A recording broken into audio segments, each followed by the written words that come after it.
वो वादे पूरे नहीं किए। आप शायद जानते नहीं होंगे कि बच्चों के स्कूल भी कम हो गए हैं। कम बच्चे एनरोल हो रहे हैं पाठशालाओं में और शिक्षा का ही बजट कम कर दिया है।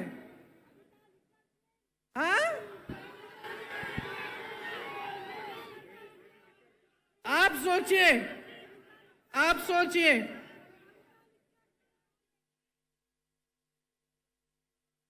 एक एक व्यक्ति पर कहीं ना कहीं से कर्ज है। हर व्यक्ति के ऊपर हजारों रुपए का किसी न किसी तरह से कर्ज है। आपका पैसा सारा कहां गया? आपकी संपत्ति कहां गई? जो बड़े बड़े सपने आपको दिखाए थे, जो आपकी आशाएं थी, जिसके लिए आपने आंदोलन किया, अपना एक नया प्रदेश बनाया, उन आशाओं का क्या हुआ? आपको एक ऐसी सरकार मिली जिसने आपके सपने तोड़े। तो अब आपको तय करना पड़ेगा बहनों और भाइयों, कुछ महीनों में यहां पे भी चुनाव आएगा। मैं हर रोज पिछले 2 हफ्तों से कर्नाटका में प्रचार के लिए जा रही हूं। आज आखिरी दिन है। वहां खूब भाषण लेके आई हूं और क्या कहती हूं मैं वहां, आप भी सुन लीजिए कि देखिए, ये प्रदेश, ये देश आपका है और खास तौर से तेलंगाना, जहां पे आपने युवाओं ने बलिदान दिया इस प्रदेश को बनाने के लिए, ये आपका है। इसकी सुरक्षा, इसको संभालना, इसके भविष्य को मजबूत बनाना आपका भी कर्तव्य है। सबसे बड़ी जिम्मेदारी आपकी है। जब आप एक सरकार को चुनते हैं तो अगर आप जागरूक नहीं बनते, अगर आप ये नहीं देखते कि इस सरकार ने हमारे लिए क्या किया, कैसी स्कीम्स बनाई, हमारी आज परिस्थितियां कैसी हैं, पहले से सुधरी हैं कि पहले से ज्यादा मुश्किल परिस्थितियों में हैं हम, और उस जागरूकता के साथ आप नई सरकार नहीं चुनेंगे, तब नुकसान किसी नेता का नहीं होगा बहनों और भाइयों, नुकसान आपका होगा। नुकसान मेरी बहनों आपका होगा, आपके बच्चों के भविष्य का होगा। तो ये चीजें बहुत गहराई से आपको समझनी चाहिए। आपने अपना पूरा आंदोलन देखा। आज आप यहां पे जब मुझे कहते हैं कि मैं इंदिरा अम्मा जैसी एक नई इंदिरा अम्मा हूं, ये हल्की बात नहीं है बहनों और भाइयों, ये हल्की बात नहीं है। जब आप ऐसे कहते हैं तो मुझे अपनी जिम्मेदारी का एहसास होता है, क्योंकि आप उस महिला को याद कर रहे हैं जो 40 साल से पहले ही गुजर चुकी हैं, शहीद हो गई देश के लिए 1984 में। आज हम 2023 में हैं, लेकिन आप उनको श्रद्धा के साथ, श्रद्धा पूर्वक, प्रेम के साथ याद कर रहे हैं। और आप अभी भी आशा रख रहे हैं कि उनकी तरह कोई आपकी मदद करे, क्योंकि वो एक ईमानदार नेता थी, अपनी देश के लिए समर्पित थी और आपके भविष्य के लिए समर्पित थी। तो जब आप ऐसा कहते हैं तो मेरे मन में एक बहुत बड़ी जिम्मेदारी का एहसास होता है कि आपके सामने खड़े होकर मैं ना झूठे वादे कर सकती हूँ, ना झूठी बातें बता सकती हूँ, और आपके सामने जब मैं खड़ी होती हूँ तो ईमानदारी से मैं सच बोलना चाहती हूँ और मैं यही कहना चाहती हूँ जिसमें आपकी भलाई है। इसीलिए आपने सोनिया अम्मा का नाम भी लिया और आपको मालूम है कि आपके प्रदेश को बनाने में उनकी भूमिका बहुत रही। मैं उनकी बेटी हूँ। यहाँ अगर आपके सामने खड़ी हूँ तो मैं समझती हूँ कि ये निर्णय उन्होंने पूरी जिम्मेदारी से लिया और वे भी आपके लिए आजीवन समर्पित रही। तो अब आपकी भलाई की बात क्या है? आपकी भलाई की बात यह है कि आप एकदम जागरूक बने। आजकल जैसे राजनीति यहाँ चल रही है पूरे देश में, कि काम कोई नहीं कर रहा है, दूसरों के काम पर अपना नाम डाला जा रहा है। चुनाव के समय आपकी बातों को करने के बजाय दुनिया भर की बातें चल रही हैं।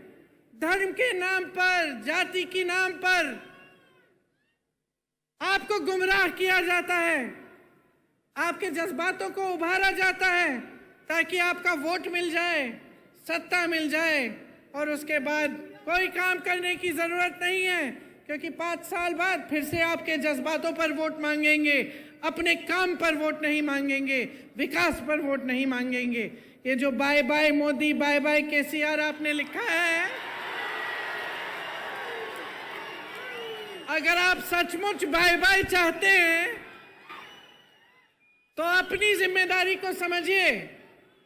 जो पार्टियां आपको बता रही हैं उनको परखिए, पढ़िए, देखिए कांग्रेस पार्टी क्या कह रही है। आज ये हैदराबाद का यूथ डिक्लेरेशन किया गया, ये आपका सम्मान है कि हम आज ये डिक्लेरेशन कर रहे हैं, और हम सब नेता यहां बैठे हुए, सब जो यहां मौजूद हैं, इस डिक्लेरेशन के लिए आपके प्रति जवाबदेह बनेंगे। अगर हमारी सरकार बनेगी, 5 साल बाद ये काम नहीं किए गए तो हमें निकाल देना।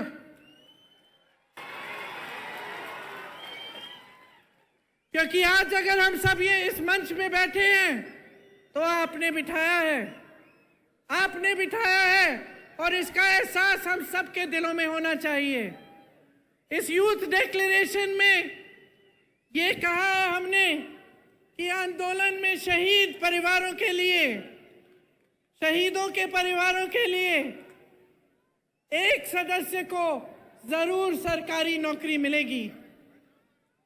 हम ये भी कह रहे हैं कि शहीदों के माता पिता या उनकी पत्नियां को 25,000 रुपए की मासिक पेंशन दी जाएगी। 2 लाख सरकारी पद जो आज खाली पड़े हैं, इनको 1 साल के अंदर अंदर हम भरना चाहते हैं, और इसका पूरा प्रयास करेंगे। जो SC, ST, OBC का बैकलॉग है भर्तियों में, इसको हम पूरा करेंगे। भर्ती के लिए हर साल एक जॉब कैलेंडर बनाया जाएगा। इसमें आपको पता चलेगा कि भर्ती के इम्तिहान कब हैं और इनके रिजल्ट कब आएंगे, ताकि स्कैम्स और घोटाले कम हों। बेरोजगार युवाओं के लिए हर महीने 4,000 रुपए बेरोजगारी भत्ता हम कह रहे हैं देंगे। और ये उस तरह का भत्ता नहीं होगा जो आज तक आपने देखा नहीं है, जो केसीआर जी ने आपको वादा करके बताया था। हम ये निर्णय ले रहे हैं कि आपको मिलेगा, और ये हम पूरा प्रयास करेंगे कि जल्दी से जल्दी अगर सरकार बने तो ये काम शुरू होगा। प्रदेश के 7 जोन्स में एम्प्लॉयमेंट एक्सचेंज बनाना चाहते हैं हम, और हर जिले में, जैसे रेवंत जी ने भी आपको बताया, स्किल डेवलपमेंट सेंटर बनाया जाएगा। तेलंगाना में सरकारी सहायता पाने वाली प्राइवेट कंपनीज की भर्तियों में तेलंगाना के युवाओं को 75% आरक्षण मिलेगा। स्पेशल गल्फ सेल बनेगा, जिसमें जो गल्फ के देशों में रोजगार के रास्ते बनते हैं, उनकी सुविधा आपके लिए बनाई जाएगी। शिक्षा को बढ़ावा दिया जाएगा। इन्होंने शिक्षा की बजट कम की है। आप सोचिए कि किस तरह का भविष्य बनाना चाहते हैं आपके लिए, अगर स्कूल ही नहीं खुलवा रहे हैं, अगर शिक्षा की बजट कम हो रही है।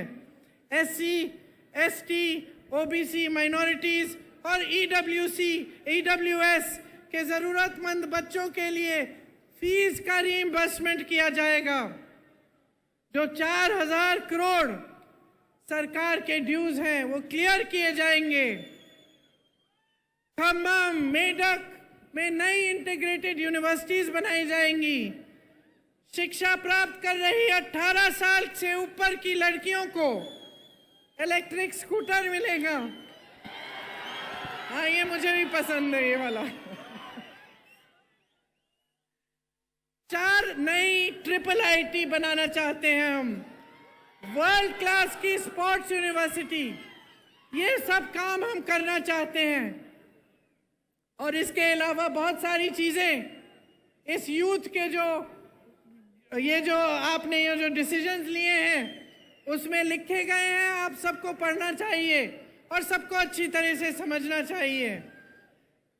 तो अंत में मैं सिर्फ इतना कहना चाहती हूं कि अगर आज आपको अपने भविष्य को बचाना है, अपने प्रदेश को आगे बढ़ाना है, अपने देश को गलत तरह की राजनीति से बचाना है और एक ऐसी राजनीति स्थापित करनी है जिसके लिए जनता सर्वोपरि है, तो आपको जागरूक बनना एकदम सबसे ज्यादा महत्वपूर्ण चीज यही है। आपको जागरूक बनना पड़ेगा। मैं यही मांगने आई हूं आपसे, बार बार आपसे मिलती रहूंगी, बातें करती रहूंगी और मेरी इच्छा यही है कि जो सपने शहीदों ने, आपकी बहनों, आपके भाइयों ने आपके प्रदेश के लिए देखे, जिन सपनों को साकार करने के लिए सोनिया अम्मा ने और कांग्रेस पार्टी ने ये निर्णय लिया था और जिस प्रदेश के लिए इंदिरा अम्मा ने दिन रात काम किया था, वो एक विकसित मजबूत प्रदेश बने जो पूरी दुनिया में मशहूर रहे। यही मेरी इच्छा और आशा है। आप सबने बहुत बहुत ध्यान से